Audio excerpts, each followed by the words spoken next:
I'm not smart. I'm not analytical.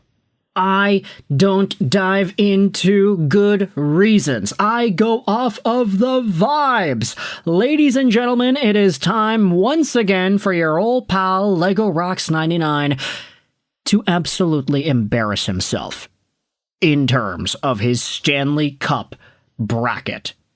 Now, I'm not gonna lie. The NHL website is being kind of uncooperative right now. It's Thursday, April 17. It's the morning. It says here on the website that brackets are opening and it's coming soon. It's not here yet. I joined a bunch of the default leagues that are on here, but I can't necessarily choose my bracket. I can go over the analyses of each of these series, but I can't dive into the actual picks. So, instead of using the bracketchallenge.nhl.com website to help us with our playoff predictions, we are heading over to ESPN.com, because the fantasy page on ESPN does have a fillable out bracket that we can dive into. So without further ado, let's waste no time and get into the first series. Jets versus the Blues. You know what? I have no reason to go out there and doubt Connor Hellebuyck. There's no reason to discredit a Winnipeg Jets team that has been so dominant, that is seeing such incredible defensive work out of Josh Morrissey, that had such a strong line. Connor, Scheifele, Ehlers got hurt. But with Gabe Vilardi back in the mix when he inevitably comes back, this is a guy that can make a difference. And with that Connor Hellebuyck in net, oh boy, .925 save percentage in 63 games played. There is no reason to doubt the Jets. Right? But I don't know, man. I'm going to go St. Louis here. I'm going to say St. Louis in a big ol' game number 7, because this team has just been on a heater. Now, sure, the Blues have their own injury woes and guys who had taken a bit of time off too. I think the biggest one, Dylan Holloway, absolutely on fire before he got hurt and sidelined for the end of the regular season. But even though the Blues don't have the same high-flying point production out of their guys, even though their goaltending not as good as Connor Hellebuyck, St. Louis, man, I just feel like there's some of that mojo. I just feel like when it comes to Jordan Binnington waking up after a Four Nations face-off tournament where he stole the show and the championship, and to go on the run that he did with St. Louis to secure all the wins they needed to qualify for the playoffs, I feel like St. Louis is just a hot gosh darn team. And even though Winnipeg has been hot enough too to win all the awards that they have won, I'm just going to go off of the vibes, man. I'm saying St. Louis takes it in 7. Winnipeg, we have seen other folks around the NHL anonymously say that the Jets are more of a pretender than a contender, so until we see extended playoff success out of the Jets, I am going to continue counting them out because I am a mean human being. Let's go on to our second series here. Dallas, Colorado. We can call this the Mikko Rantanen Bowl, and we can use the NHL website's analyses here. Season points, 106 versus 102. Goals per game, around the same. Goals against per game, the Dallas Stars are just a little bit tighter there. Power play, Colorado slightly better. Penalty kill, Dallas is slightly better. Look at that. The top scorer for Dallas, Mikko Rantanen with 88 points. Nathan MacKinnon's the top guy on Colorado in points, 116. Look, I've been cheering for Dallas for a good chunk of the year because Mason Marchment, Tyler Seguin, Mikael Granlund after he got traded over there, Wyatt Johnston, Rupe Hintz. There have been a lot of guys on the Dallas Stars that I have been super, super big fans of because I picked them up and streamed them in fantasy. Matt Duchene has had a great season as well, all at the ripe old age of 35 years old. He led this gosh darn team in points. Move over J-Rob and Jamie Benn. It's Matt Duchene's team leading 82 points in 82 games there, baby. The problem with this Dallas Stars team is that, quite frankly, they have been bad. You go over here, Look at this. 7 losses in a row. The guys aren't even scoring. The guys aren't getting results. They lost that terrible choke job to the Vancouver Canucks. And for that reason alone, despite the fact that the Dallas Stars have been a force to be reckoned with all year, I'm just going to take Colorado. And I'm going to say it's probably going to be not as close as St. Louis. I'm going to say maybe 6 games here. The Dallas Stars have faltered a lot over the past few weeks or so, and I just don't like the idea of teams with bad momentum and juju heading into the Stanley Cup playoffs. Now, we're short for time, so let's continue on here. In the Pacific, you've got Vegas versus Minnesota. I'm sorry, Minnesota. I know y'all just got Eric Sennecke back. I know y'all just got Kaprizov back. But I think the Golden Knights are built for the playoffs. And with their resting of guys, Jack Eichel just came back. He scored multiple points against Vancouver, and he's looking fresh and ready to go. I think for a Wild team that was struggling so hard to hold on to their spot towards the very end, because you got to remember, I mean, they were kind of toying with that wild card the entire time, and then St. Louis was right up in there too. This is a team that has had their struggles without Kirill Kaprizov this season. He is by far up and away the best player on that team, but is he ready enough to carry this team into a postseason run that extends beyond the first, second, third rounds? Honestly, I don't think so at this point. Maybe if the Wild catch Vegas off guard, they're able to squeak out an early 2 victories, they're up 2-0, and then they inevitably win 4-2. That's possible if they can just get off to a hot start. But I think Vegas, they know what it takes to lock in and do well in the playoffs. I'm going to say they take this one, and it's probably going to be in 6 games. Yeah, I know, kind of boring. Moving on to the final Pacific matchup, Kings and the Oilers. You know what? I think this might be the year. I think it might take 7 games, but I think LA has got it down. I don't know, just Edmonton and their story, I get it. Connor McDavid hit 100 points again this season in only 67 games played. What a crazy maniac of a hockey player he is. But with all the injuries getting onto this roster, I know Connor said that he doesn't like this idea that the Oilers are injury-ridden and they're hurt and they're walking on crutches. He said they're ready to go. He said they're good. Okay, that's fine. But until the Edmonton Oilers really take control of their series against LA like they have in years past, I don't know, man. I gotta go with the Kings. I'm feeling the LA Kings on this one. Andrei Kuzmenko is starting to find his game in the best way possible. Take a look at this. 17 points in 21 games played for the LA Kings. And I don't think the Kings season is over yet. I think they have another game, which is going to happen today. But the Kings, they have been hot as of late. They've only lost 1 in their last 9 games. So this is definitely a team heading into the playoffs with momentum. They just smoked the Oilers 5-0 earlier this week. I'm not saying that they're going to necessarily do that again. They actually beat the Oilers twice in a shutout capacity in the past few days here. But I'm saying it's going to be tight. I'm going to say LA in 7. Tight series. Now, let's head over onto the Eastern Conference here and talk about the Battle of Ontario. Ottawa versus Toronto. Now, I don't know how big the Brady Tkachuk playoff Brady thing is going to bring itself up here in this series against the Maple Leafs. In theory, it should, right? In theory, Brady Tkachuk in a playoff environment is going to take over and continue with that momentum that he had from the Four Nations face-off, plus he produces points. He only had 55 points this year in 71 games played.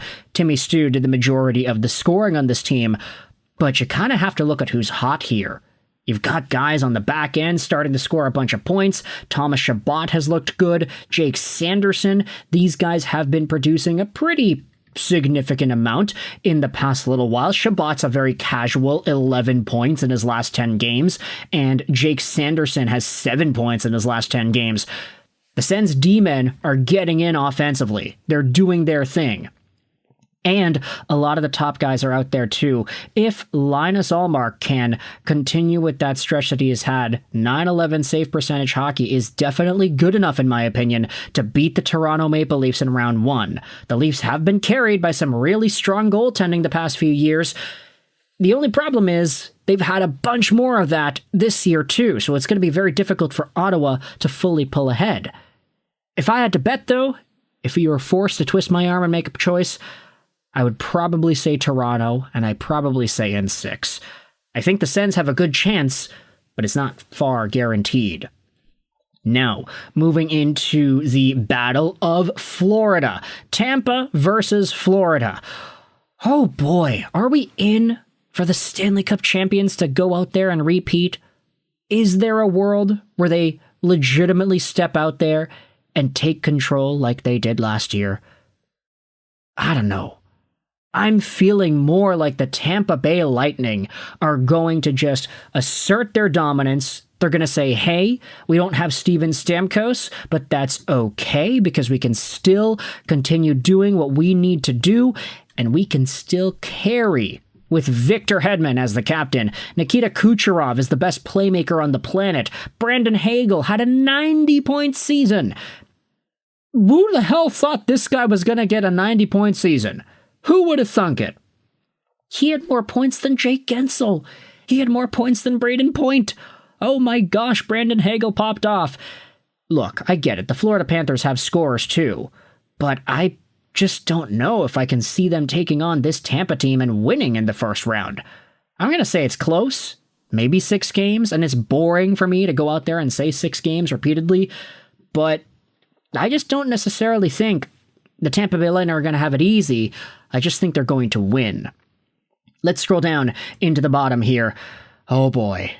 Montreal versus Washington. Let's just get this out of the way. I'm going to say Washington in 5. I don't think the Canadiens have what it takes to win. I'm sorry. I'm a Habs fan. They're my second favorite team after the Canucks. Obviously, my Canucks are not in it. I don't think I need to explain this one, but whatever. You know, Washington. They were so good this year.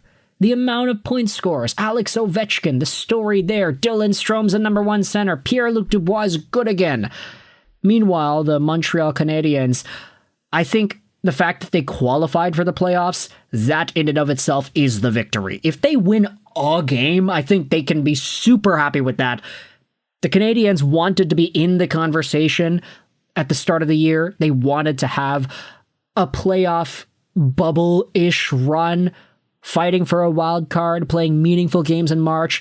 Guess what? They're going to be playing meaningful games in April because they made the playoffs. But I just don't know if Montreal has the depth nor the cohesion to be able to beat Washington in the first round. Now, they have Ivan Demidov, which is great. Nice to see him make an appearance and do what it is that he can do, but I don't know. I'm just going with Washington here. And I know a lot of Canadiens fans are fans of this YouTube channel. Please don't crucify me, but I think Washington is going to win.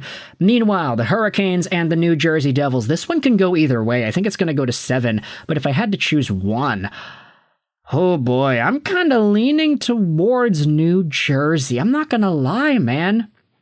I know that there are some guys that are out and that will have a significant absence on this team. Jack Hughes, the surgery, the injury, definitely a terrible story for the New Jersey Devils. But we saw with this Devils team, they're resting their guys too. Nico Hischier, Timo Meier, the Swiss dudes not playing because they need to get that time. Luke Hughes is coming into his own. He's been doing pretty well. I just think it's a little bit more overwhelming for New Jersey to take on this Carolina team, and I think they do have what it takes to overwhelm the Hurricanes and advance probably in a 7-game series. Carolina's pretty good too. They rested a whole bunch of their guys as well. Seth Jarvis, Sebastian Aho, Jalen Chatfield, Slavin, a bunch of these guys have produced too, so it's certainly a definitive working brand of hockey. But if I had to pick, if you had to twist my arm, I'm probably saying New Jersey over Carolina. Now, let's go back over to the top here and look at St. Louis, Colorado. I'm sorry, I'm going to say Colorado. I think St. Louis has that magic. They have the running power here. I just think that it's not going to last as long as it needs to in order for St. Louis to win a Stanley Cup. They got hot at the right time. They qualified. They could beat Winnipeg in the first, but I am saying that Colorado does make the Western Conference Finals here. And I'm probably going to say it happens in 5 games. Honestly, I don't think it's that tight. I think by the time you get into a Colorado-St. Louis matchup, the Avs and their firepower will just overwhelm Jordan Binnington. And Cale Makar, Nathan McKinnon, Martin Necas, it's going to take this team into the third round, especially if they get Landeskog back. That is totally another aspect that we should be thinking about. Meanwhile, second round series, the Vegas Golden Knights and the LA Kings. Do I think the Kings have what it takes to dethrone the Knights? You know what? I'm kind of feeling it's possible. I don't know what it is, but I got a really good feeling about the LA Kings right here. I don't necessarily know if they're going to make it this far, but I can see it going this way, and if I had to predict it, I would probably say, yeah, LA over Vegas? Look, Vegas knows how to win. We've seen that year in, year out, especially since they started. But the LA Kings are on the rise, and I do think that if there's a time for this Kings team to start taking matters into their own hands, to start breaking through and beating expectations, I think a miracle run against Edmonton, beating them, and then going up against Vegas, I think that's all that it takes here for this LA Kings squad that has been hot and that has been riding the momentum. Yeah, I'm going to say LA. Let's do it, baby. Now, Toronto and the Lightning. Oh, boy. Oh, boy. Oh, man, it's tough, man. I think it's going to go to 7, and I think Tampa's going to take it. I'm sorry, I just don't believe in Toronto to be able to make it as far as Toronto Maple Leafs fans want them to be able to make it. And the Lightning just know what it takes to beat the Leafs. Now, sure, Toronto has beaten Lightning in the playoffs before, but I do think that Tampa learns from their mistakes. They understand their own qualities. They understand their flaws. They understand what Toronto's flaws are. I know Mitch Marner hit 100 points this year. Fantastic for him. Finally, he did it. And Austin Matthews has started to get back on the board, too. But if I had to choose one between Toronto and Tampa, I'm probably choosing Tampa. I'm sorry. Now, down here, the Washington Capitals and the New Jersey Devils. Yeah, I'm kind of leaning Washington here. The Caps have been so good, and the Alex Ovechkin 895 tour has been so spectacular to watch. That momentum is just going to carry this team forward. New Jersey does have a few injuries that are extremely significant, and I think ultimately that's going to hold them back from making it as far into the third round like this bracket is saying. Now for the conference finals matchups, I'm going to say between Colorado and LA.